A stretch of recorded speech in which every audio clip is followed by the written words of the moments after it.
Hello, hello. Welcome, everyone.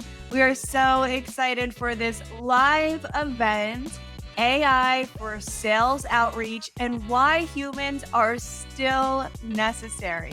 My name is Melissa Gaglione. I'm the head of sales over at SendSpark. And we also have today Kyle Coleman, the CMO at Copy.ai, and Will Alred, the co-founder and COO of Lavender. And so today we're going to dive all into a couple of different discussions, a couple of different questions like, are sales reps going to be replaced by AI? Where do we see the most areas of, AI being used in sales? And a little bit more about our roles. But if we can get started, I think it would be important for us all to share a little bit more about our products and how we're using AI today at Copy, at Lavender, at SendSpark. And I think I'm having a little bit of a backlash here. So I'm going to work on my fix on that. But Kyle, if you want to get started, I'll work on my Sure. audio here. Sure thing. Thanks so much, Melissa. So, hello, everybody. I'm Kyle. I lead the marketing team here at Copy AI. We are a go to market AI platform that allows for workflow automation for basically every single go to market use case you could possibly ever imagine. Like what I like to say to teams is open up your SDR or sales or marketing or ops or CS playbooks to any page. The pages in those playbooks are processes. And when we can help streamline, not fully automate, streamline those processes. So you take the human strategy, you outsource as much as you can to AI, and then you have a human in the loop on the back end to make sure that the execution is still human driven. And that just allows for efficiency and effectiveness for go to market teams that is I've never really seen before. And importantly, like brings together teams that for whatever reason, no matter how much prodding, are always operating in these unbelievable silos. So that's what we try and do, solving real AI and providing real AI business value for the entire go-to-market org. And I'll kick things over to Will. Yeah.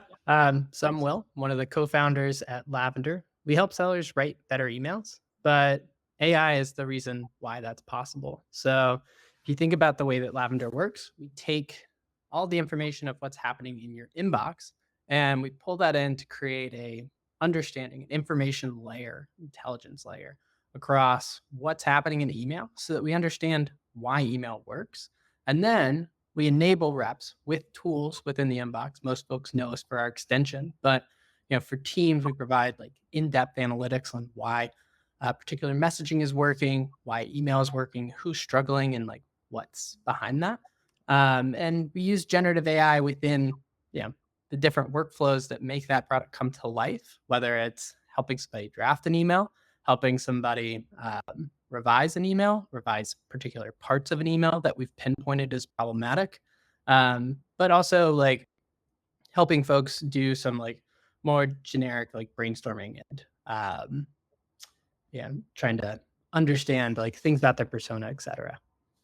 Excellent. Yes, great. Great, everyone. It's really important to hear that what we're all doing is that we're adding AI to help enhance our workflows and we're not completely taking over. And so just like with SendSpark, we are a video sending platform. And what's the one thing that sucks about sending videos? It takes a really long time. You want to send 200 videos to 200 prospects, you're going to be recording yourself for an entire week and you're not going to get as much done. So with SendSpark, we leverage AI to actually similar to a first name placeholder in an email, but instead we put that in video. So I say, hey, Watermelon, and Watermelon changes to Kyle, Will, Jennifer, all these different names. But we want to make sure that we have personalization and then relevance. So that way it's always very still targeted, but really resonates with the person you're sending out that video to. So we're all using different types of AI. We're all kind of on the same page about how AI is really to help the sales rep, encourage them. I know as a user of Lavender, you guys have actually made me better at writing emails. I feel like I'm just better at it now. But let's get into like the discussion here. So the big question, right? And what people are asking themselves, their friends, maybe not at Thanksgiving, but people are asking this question, which is, do you guys think that AI, SDRs, AI sales reps Is that gonna happen? Are we gonna completely lose the human touch in outbound SDR sales to a fully AI SDR? And we'll go backwards this time. So let's do Will this time. What do you think about it? Wow. All right. Well, because I'm going to give Copy AI a shout here because I think one of the things that we have to recognize is, yeah, history doesn't always like repeat, but it often rhymes, right? And so we think about tiering our accounts. Historically, it's been mostly based off of exographics, and yeah, exographics meaning like, yeah, they're this size, like, oh, they must have a massive sales team, right? But we've learned using AI agents, using tools like Copy, we can tier our accounts much more thoughtfully, much more intelligently based off of external signals about the account, right? Whether it's they're adding headcount or it's, who they sell to. It's something that a sales rep used to do and used to run through that process of researching and gathering that information. Well, you can set up much more segmented outbound campaigns in little tiny pools. And like, depending on the size of the pool, depending on, yeah, the tier of the account, maybe we want to put more human attention towards one account versus another, right? Maybe it's like it's not a big account and like there's only one signal. Like maybe we use just an AI workflow and fire that off versus, your top 20 accounts that are going to drive the majority of like what you're hoping for out of revenue. You have a smarter view because you use AI agents in that process, but you can also now like um, prioritize that human effort towards a much more thoughtfully written note that is way more important at the end of the day. Co-sign all of that. And my answer to the original question, Melissa, is like, I don't know when the last time you guys were trying to get in touch with somebody from like your bank, Wells Fargo or Chase, or you're trying to get in touch with somebody at Amazon or whatever. I've found myself on the phone screaming, like, talk to human into the, because that's what people want. And the same is true with high ticket or B2B type SaaS sales. Like, talking to a human is still very important for buyers who are getting inundated with robots for everything. So the human experience is still really important. Now, the next question that you asked is, are SDRs going to be replaced by the AI SDR? My uncharitable view of the AI SDR is that they are products designed by product people who think that all SDRs do is set up meetings, send emails, and set up meetings.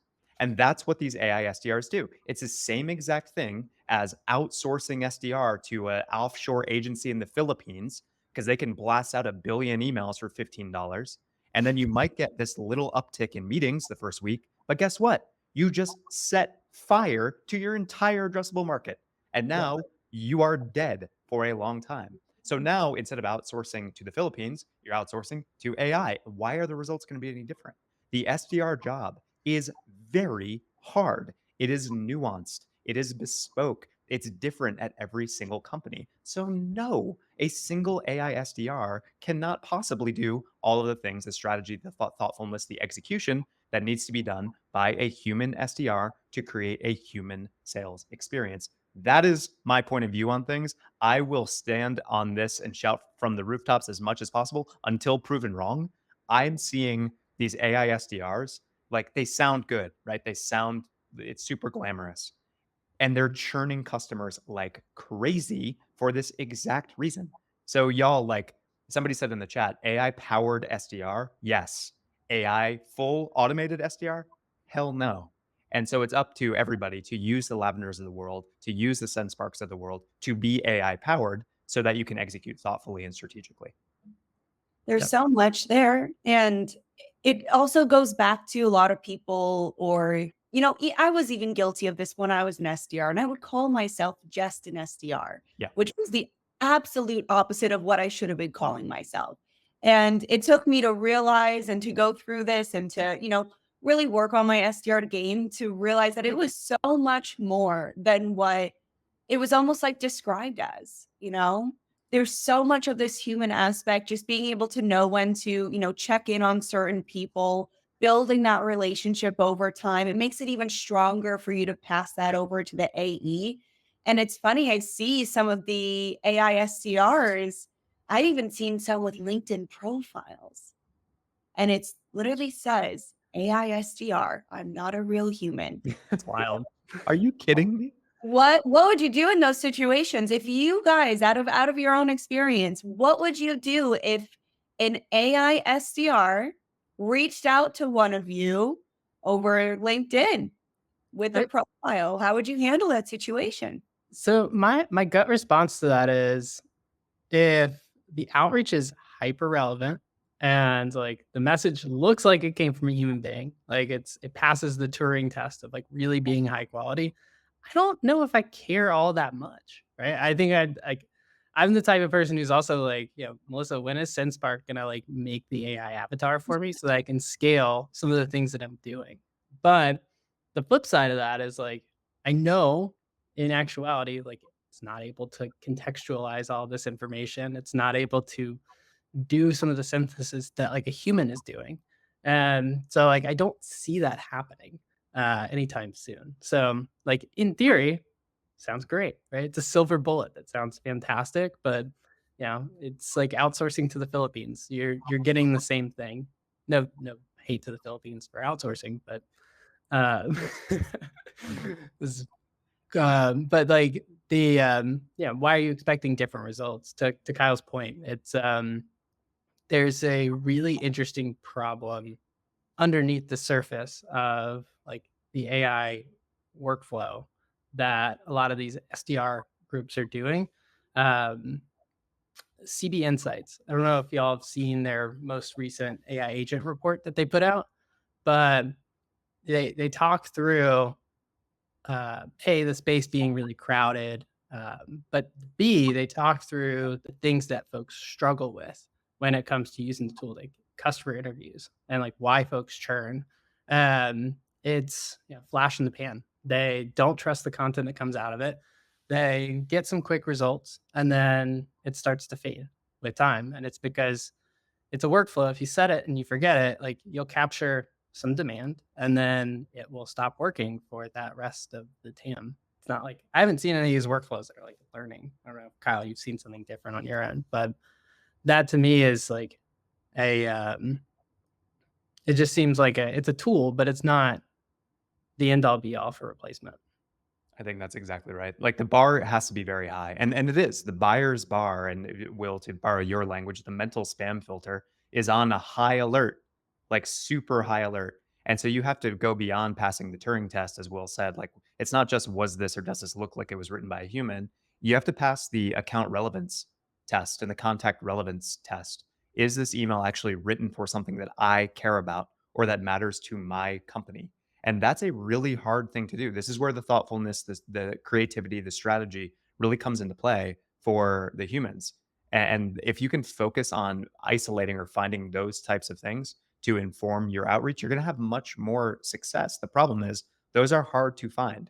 It's hard to connect the dots for the thing that matters to Will and my value prop and how I can make that work for him based on what he just posted this morning on LinkedIn. Like it's hard to do that. And so it's still, for the time being, and again, until proven otherwise, it's still very much a human exercise that I see. Now, of course, it can be aided by AI. You should not, any SDR, AE, or sales manager listening to this call, you should not read the full 10K. Why are you doing that? 120 pages of an annual report? Come on.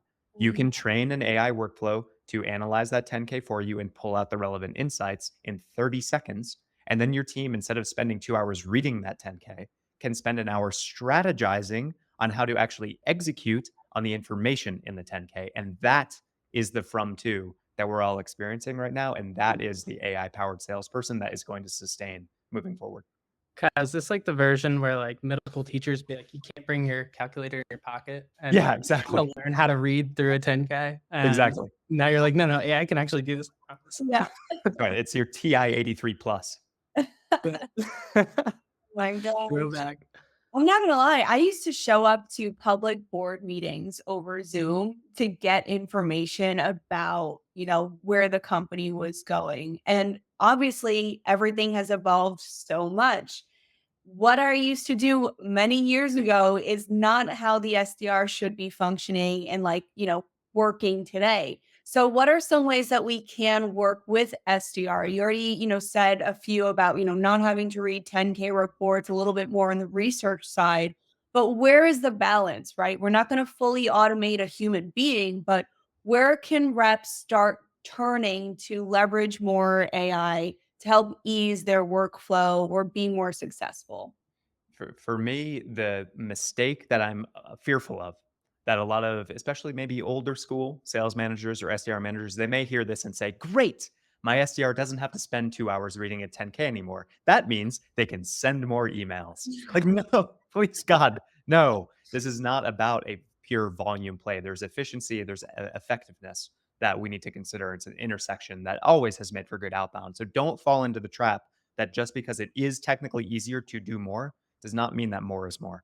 So, what should an SDR do now that they do have the time back? What is the right use of that extra 2 hours? Well, there's the omni-channel approach, and there's video, and there's LinkedIn outreach, and there's all the omni-channel stuff that makes a difference. But maybe let's think a little bit more differently here, and in a way that is unified across a go-to-market team.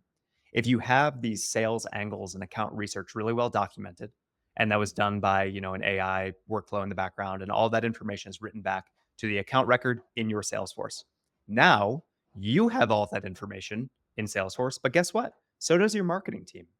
So maybe, just maybe, account based marketing is more than just putting somebody's logo on a landing page. Maybe account based marketing is a real landing page with real sales angles and real research and real videos and outreach and custom content that actually is going to be engaging and highly resonant with the person that you're reaching out to. So now your outbound messaging and your social touches and your video messaging, it combines with the ads you're serving, the landing pages you have, the content that you create, and you create an actual sales and marketing universe that is interconnected and the buying experience that isn't fragmented. Like that is the right use of time.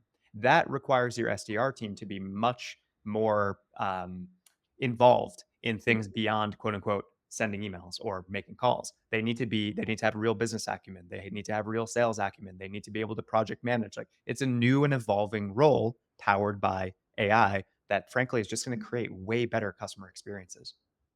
100%. Pointing to our customer base, the groups that are seeing 20-25% plus response rates to their cold emails are the ones that are running ABM oriented plays right now. I mean, it really is crazy how just much everything has just changed and on how we are being more targeted with the information that's given to us. If I could, kind of go back and when I think about what I would do with that extra time is, I've been at companies where SDRs were on every discovery call, and I've been at companies where they weren't allowed to be on discovery calls. And I see a lot of value in them popping in, learning the sales cycle, being a little bit more involved, maybe in a little bit of deal progression or multi-threading those accounts, not just bringing them in that first touch. And if you're really trying to grow your team and, enhance from within, I think it's a great opportunity for you to say, let's leverage these tools to help alleviate all of that time that they were doing researching. And let's give them an opportunity to level up and see things in real time and learn from their AEs, and really, that's going to also help them better on the phones, better understand how they're going to write emails or explain things to other prospects. Of course, my cat here is listening to every little thing that I'm saying today for some reason. But all these things that you could be doing with that time. So there's a lot of things there, but Let me extend that, Melissa. And your cat knew I was about to talk, so you left the room. Classic. I'll yes and. So, what's traditionally been missing from an SDR's growth path? There's this chicken and egg situation where a sales manager will say, "Well, you're a great SDR. Love you. You create the best pipeline, but you've never sold before. So, you can't be an AE here." And so then the SDR has to leave the company and try and get an AE job somewhere else. Imagine a universe where because SDRs don't have to spend as much time doing the menial, mundane, repetitive tasks, they have the time back to build that real business acumen and sales acumen. And perhaps they can start running some of those down market deals. So they can start to actually go beyond the discovery call. They can start leading a demo. They can start running a sales process. And then you're creating a real talent bench. So the next time the sales manager has an open job, they say, "Hey, you just closed this deal. And it was for 10K. You could probably close a deal for 25. and you already know the product, you already know the personas, you already know our sales cycle. Like, let's make it happen. And so this is the vision of the future that I have is like there's that credibility gap that exists between SDRs and AE a lot of time, and it causes a significant ceiling that is very hard to break through at many companies. I know this isn't the case everywhere, but at many companies. And so if we can use AI to help close that gap and prepare SDRs better for a longer career, this is awesome.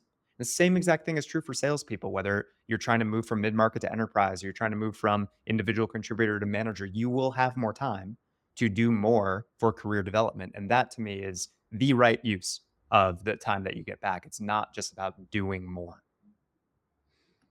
Yeah, I was gonna say, Kyle, that sounds like it came from experience. I want to say you've done that before. I've seen a thing or two, Will. Seen a thing or two. Um, no, Well, that's. I think about like also the feedback loop. I'm talking about like AI workflows and not having a proper feedback loop for them to learn.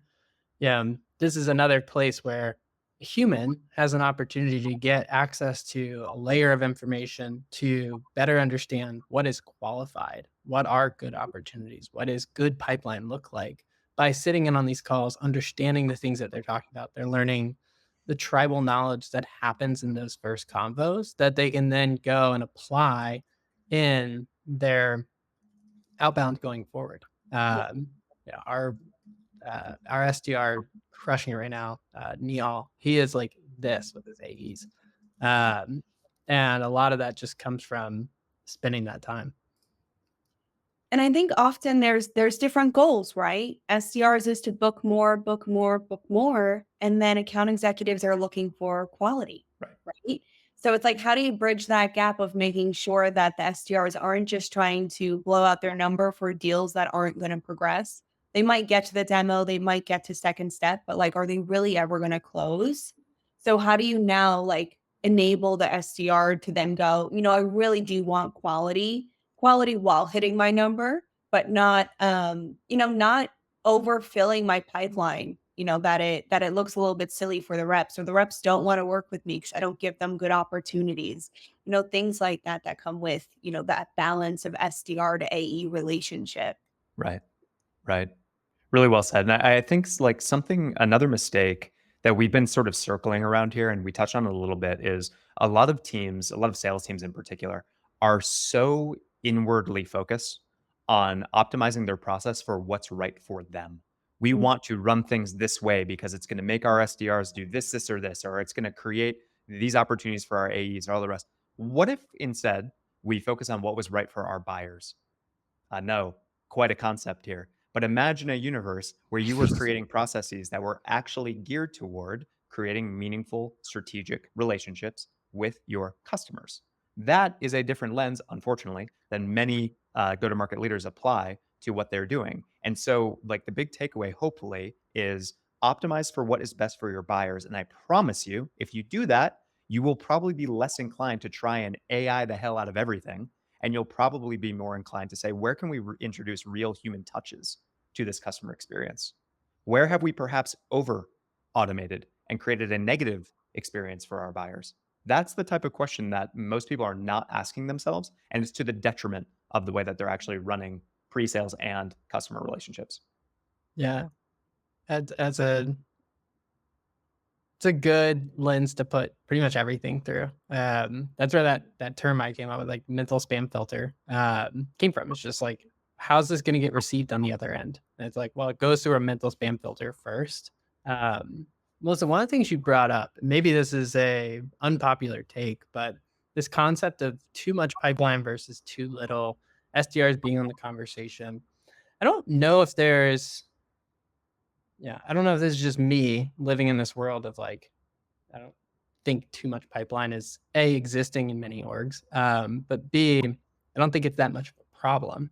I think when we look at win rates, when we look at deals getting done, I think a lot of AEs are trying to use methodologies, use frameworks given to them, and like squeezing the pipeline they have into these like frameworks and opportunities so that they can like qualify them and get them through the deal. Right. Which like feels unnatural versus a plethora of pipeline creating a place of like, hey, like this just isn't a good time, then like, yeah, clearly it's just not fitting into the box versus trying to squeeze the square peg into the round hole kind of thing. Right. And I think that that's what I saw. And when I say too much pipeline, it's like too much of the wrong pipeline, like too much of reps just trying to book their number or just trying to hit it. And I've seen some things like they kind of find a way around it. They kind of find a way to get like their number or whatever it may Mhm. be. And it's kinda just wasting the AE's time of like, "Okay, this one wasn't qualified," or, "This person that you brought in was your uncle," or, like, things like that, that just aren't, the best use of anyone's time, but if we just focused on, what is a good fit, not just for our company, but, like, how do we solve these problems? And that is from literally listening and hearing and being a part of sales cycles with your AEs to see exactly how they're solving it. It doesn't come from just a sheet of paper that your marketing team says, "Here, this is what we solve for. Now go regurgitate it." It's literally being in part of that experience from start to close of exactly how they're solving. And I think that that's something that is just missing that a lot of people just aren't always experiencing. I was lucky to have, and I think that it made me a little bit more of an easier transition into AE, which was great. But, if the goal is to get your SDRs to move up or go across your company and all these different things, then why are we, not enabling them, or why are we, just making it a little bit challenging for them to really see what it's like on the other end? Yeah. Which to the point of like bad meetings, if the SDR has to sit in on those, they're certainly going to learn pretty quickly why they're bad. Yeah. Yep. Yeah. It There's also will. like how you're incentivizing is Yeah. probably the other piece. Definitely. So we talked a lot about, couple different areas of AI about when it comes to where we're seeing it, where we don't want to see it. Is there any areas where you think that, and this was actually a question, Will, that you posted on, recently on one of your social posts, just where do we need some human intervention? Like, where is it going today that you guys think that, we really do need a human here to make this shift? I believe, Kyle, that you guys went from B to C to B to B, Yep. or, we obviously need a human to make that switch over. Can you describe a little bit of that experience and like why that human element was so critical? Yeah, the headline is you can't outsource strategy.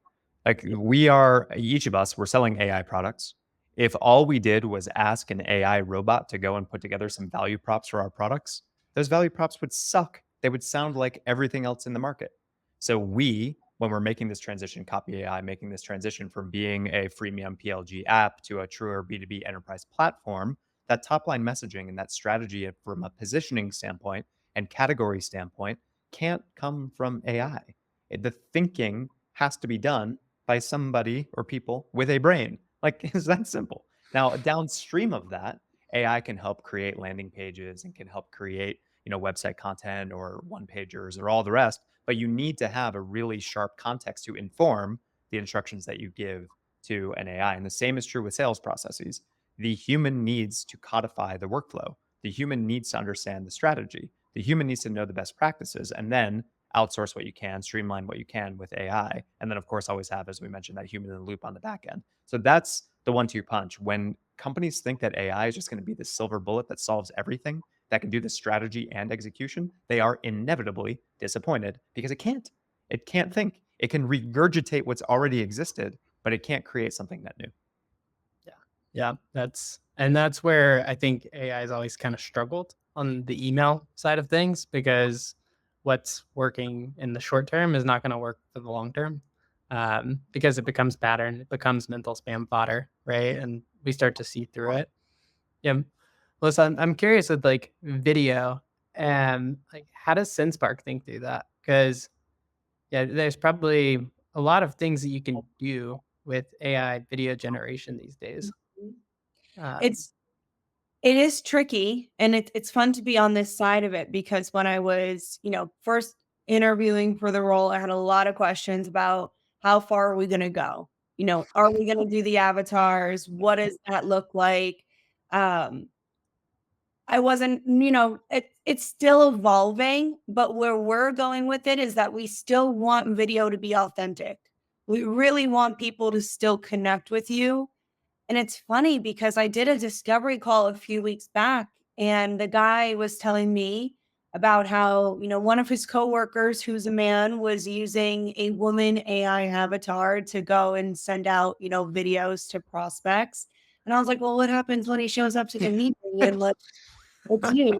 Like it's a little awkward, right? How are you gonna explain that? Like it's very different. And also a lot of them are the same avatars too, which is interesting to me. But as of today and where we're going with it is you record yourself and we have our placeholder of first name and growing to multiple placeholders throughout that video. So that way you can go ahead and just like an email, embed company name and things like that to make it a little bit more scalable. But it is important that you still keep it, very personalized in the beginning and then very relevant in the second half. So by merging videos together, kind of saying this one's personalized, this one's about, this type of industry or this type of trigger, and then putting it together to then send out to a few groups of people, but not, everybody, not overly sending it. You want to make sure that it's still relevant. There's that piece to it. So that's the direction that we're going. The avatars are interesting to us for sure. Can't say we won't, can't say we will, but as of today, the tech is just still a little buggy. And I think people are still a little freaked out by it. And there's guys pretending to be girls and all these different things about it. So it's a little interesting. I mean, what do you think? Is that do The you B2B catfish that's a wild one. yeah. Uh, that's I don't think I saw that on uh, my bingo card for the year. I see that as a note. The fastest way to lose a prospect's or trust is an AI SDR pretending to be human. Like, I feel like people are still going to get the ick. Like, ooh, like that's not Yeah. what I was expecting, There's definitely like a psychological aspect of like reciprocity, being like, I knew somebody put work in, so I will give something back versus, oh, it's just automated. I can ignore it. Yeah. Yeah. And you can still do it. You could still do one-to-one. You could still do all of that. I think that as we, being mindful of time, are you guys open to, and I have an idea. Are you guys open to talking a little bit more about our tools, maybe sharing a little bit more since we have a pretty engaged audience? Is that of interest and maybe kind of pointing out some areas of AI in our tools? Yeah, I see somebody specifically asking about lavender stuff. So I think, yeah, we'll take the mic. Sure. I, what did you have in mind, Melissa? Do you want to like screen share and just do a Yeah, quick we just want to screen share a little bit because it's kind of being asked about. I think people just want to see what it looks like in real time. So how yeah, to make that happen? All right. So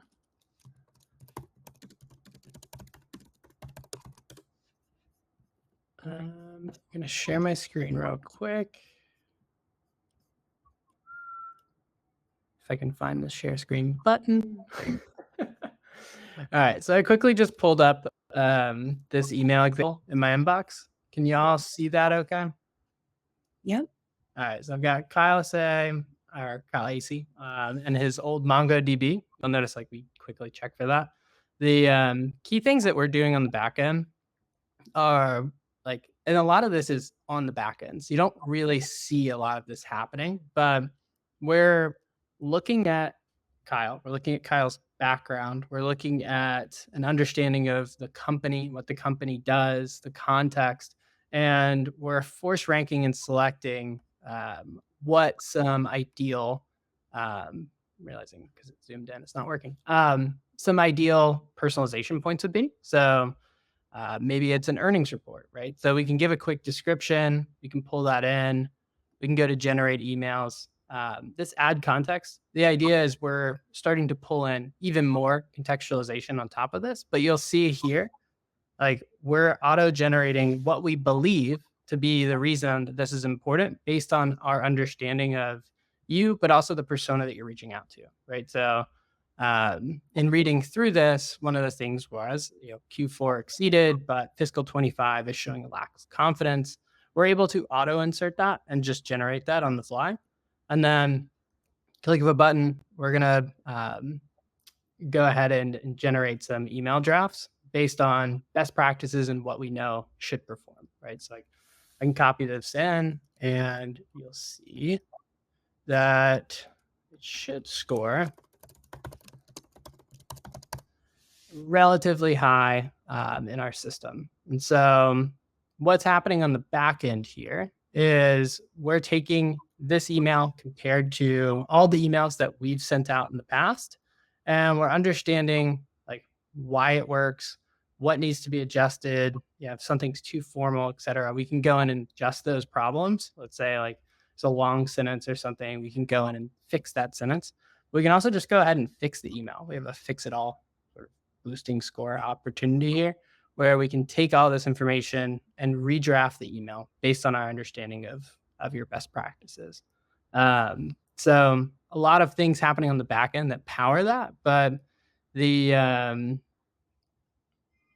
looks like one of the AI models is down, but the like general idea is we're running this through a few different systems and throwing it back and giving you just a quick sense for how to write a more effective email. The other piece that we're doing here is what we call ChatGPT. It's not actually ChatGPT on the system, but we want you to interact with it as though it is. Mhm. And with that, we can basically ask it anything we want, right? So like I was talking to a group the other day and they sell to franchisees. And so they were like, well, one of the things that's really important to us is, are they opening new stores? And so I was like, okay, has F45 Fitness, because I saw doing my prep work before, that was a customer. Yeah, has F45 Fitness opened new stores in the past year? And was able to quickly pull that in and get an answer for them, which, it pulled out a list of like 5. And so you could easily take that back into here and add that as, say, context within writing an email. And then we open source our email frameworks on the back end so that like you can see the logic that's powering the system and like powering these emails that we're drafting. Um, so it's a typical like understanding of like why email works. And so on the back end, there's like a full dashboard where you can see like every aspect of like what's driving email performance and why. And yeah, even down to like how long it's taking each rep to write an email. That is one of the things that we track here as you write. So like on average, we're saving folks about half the time that they were spending doing these manual email tasks. And you can look at like different models to grade the type of email, right? So like for Kyle, maybe this is a cold email, maybe it's a follow-up, maybe it's something after the response. You have different models and different scoring accordingly. So like, let's say it's after the reply, like the model should be updating here to reflect that, yeah, it needs to be asking more questions. I think I'm on a beta version. That's probably why this is happening. But um, general idea is like we're going to update the model accordingly. There it is. And reps are like they're almost like playing around with it too. Like they're playing with the rest of their team. It's a little bit more fun. I've seen people try to like see who could write one faster or higher grades and things like that. You guys have definitely made something that was very tedious to be a learning experience and more fun for reps as well. Yeah. Yeah. And the idea is like on the back end, we're housing all of this information, we're showcasing it. So, like, yeah, why that score matters is A's get replies and B's get more replies than C's. And so you can see across our data set, like why that's happening, what's driving it, particular to a cold email, this follow-ups, et cetera. So you can dig into the data and understand why as well. So cool. Thank you. Thank you for sharing that. I know I put you on the spot there. Um, just seemed like it was a good time just to show a little bit more. We talk about how we're using it, but it's cool to actually see it, especially for those who maybe have never seen the inside or the behind the scenes of Lavender. Yeah. So somebody asked about the like 10K research or just account research in general, and let me just quickly flash how we think about that. So I'll do the same little showcase here. No, that's Big Will's face. Okay. So here's what we mean by like workflow automation. So all of these workflows are completely customizable. So you can add steps, you can remove steps, whatever it is. But this out of the box one takes a company's URL, takes a value prop for a company, in this case it's Sentinel One, and then goes and does all the account research things that a rep would do when they are trying to have a POV on the account. What are they hiring for? Latest earnings call, recent company news, research what's going on in the industry, research the company itself, generate a little bullet point POV on the account, and then finally take that account plan research that we did, take the value prop for the company, and generate some angles for how we can sell to this company. So, as an example, we ran this for Barclays. They're trying to sell to Barclays. And here's some of the information that we found. I'll just, for the sake of time here, scroll all the way down and say, here is how you can align your value prop to where Barclays is placing bets for growth. Normally, we come back with 8 or 12 of these type sales angles. All of these sales angles are written back to the account record in your CRM, HubSpot, or Salesforce. So now the SDR, the AE, the marketing team, they all have this information where they need it to go and execute whatever they're trying to execute, whether that's ABM or outbound emails or whatever it may be. So it's that kind of thing that makes for real go-to-market workflows like actually interconnected. Yes. Excellent. And then I'll go quite quickly as well here. I'll just show you guys a brief example of what it looks like. This is what a typical landing page might look like. Now, for me, this one is a deal progression video. So I like using video all throughout the sales process where I'm obviously not on their background, but I do, my voice is cloned. I do say the prospect's name. Hey, Dan, I'm going to walk you through in under 5 minutes how to make one video that you can send to hundreds or thousands. And so that's the personalized piece. And then as well as change a second video to it that's a bit more relevant. So that way it's always making sense for them. Um, so obviously just a few examples there. Be mindful of time here. I'm going to stop sharing my screen a little bit. As we start to wrap up, because I believe we have about 3 more minutes left. So just be mindful for maybe like final thoughts. Anything that we wanted to share a little bit more as leaders, how are we going to navigate the landscape of continuing with AI? Where do we see it a little bit more? What are you, mindful of as we start to, add this into the hands of more sellers? I'll echo the sentiment that I shared before, which is you can't outsource strategy. Like you still need humans thinking about the right and best ways to execute today, tomorrow, next quarter, next year. That's always evolving. And you see that. Like if people are running a 2015 playbook right now, they are dead on arrival. And so things move and they move really quickly. And humans are the best people to be able to evolve and stay ahead, frankly, of what those changes may be. So if you try and outsource your entire strategy, whether that's SDR, sales, marketing, outreach, whatever, it's you're going to be really disappointed. So make sure that you keep humans strategizing, make sure you keep humans in the loop for quality assurance, and that's how you're going to create meaningful customer relationships. Will, anything you want to add? No, somebody was asking if you could pass the research done by Copy into Lavender, and I was just responding because you can. If you pass it into a notes field in your CRM, you can pull that directly into that personalization tab. So all that stuff is available. But I think the key passing note here is just like, yeah, I want to go back to like something Kyle said, which is just thinking about the experience that you would want to have on the other end. And if you're looking at these tools and you're thinking to yourself, like, I can't audit why it's working, I can't audit the outputs, like, you're never going to feel fully comfortable really with that and with, this notion of, doing it all outbound. And if you are, you're going to end up with lesser results as a byproduct. So it's kind of this like interesting challenge of like,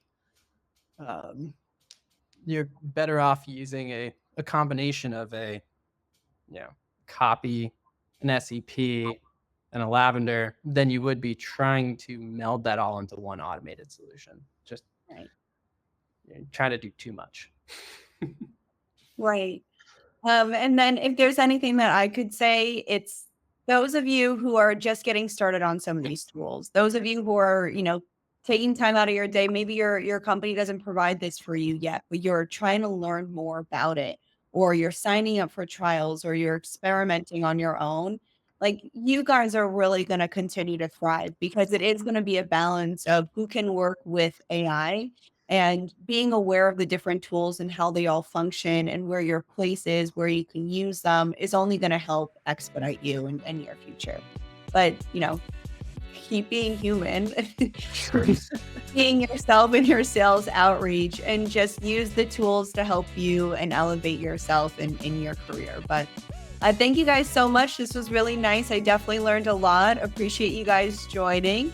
And yeah, we'll see everyone else soon, and appreciate all the chat comments. So take care, everyone. Thank you for joining. Thanks, everybody. Thanks, Melissa. Thanks, Will. Thanks, Sure. y'all. Bye, all. Bye.